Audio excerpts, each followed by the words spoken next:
Oy, Riri. Pinamanahan tayo ng lolo sa estate. Estate? Lola. Dollars, man. Let's go. Estate. Excuse me, sir. The Soriano brothers, sir. Papasok. Come in.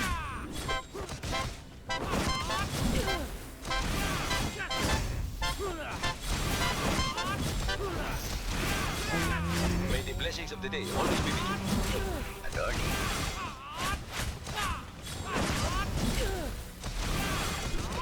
Hindi pa uso mga Eskimo. Ba't nandito na mga Santa Claus? Ay, hindi ho ba dalang ang mamanahin namin? Ay, ang plano namin eh, pagtanggap namin eh, didiretso na kami ng airport papunta estate.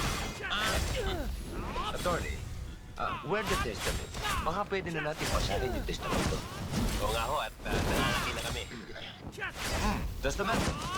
Sandali lang. Doon kayo mo. Miss Perez. Sir? Pag-iasikaso ang ating mga bisita. Yes, sir.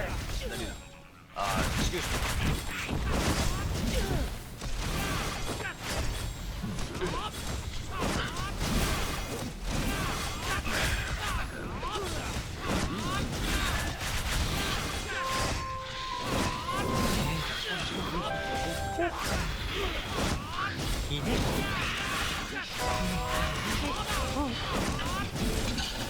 Mag-coffee muna kayo. Muchas gracias.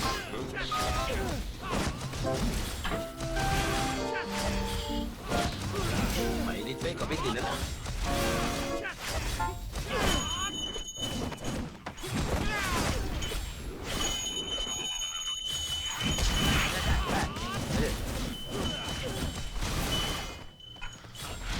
Kanina pala tayo siya, Tommy.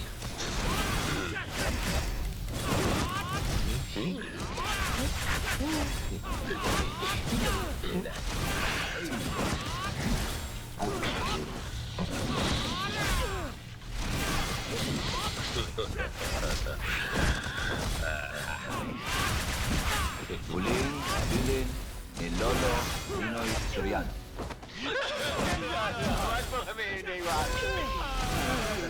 Sandali lang. Kayo ba'y mag-iiyakan o ano? Hindi. Masakit tuloy. Huling abilin ni Lolo Ninoy Soriano.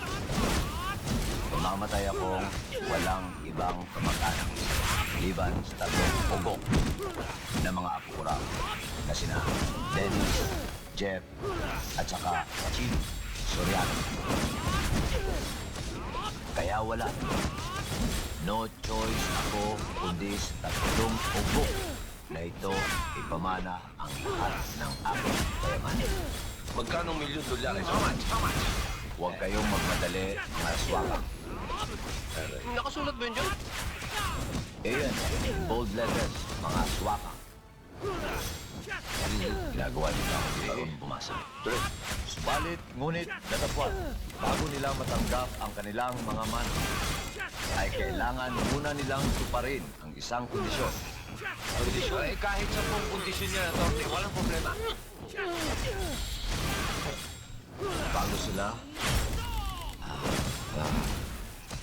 Bago nila matanggap ang kanilang mana sa akin, ay kailangan munang magtapos ang kanilang pag-aaral ng high school ang Yan. Sinakot.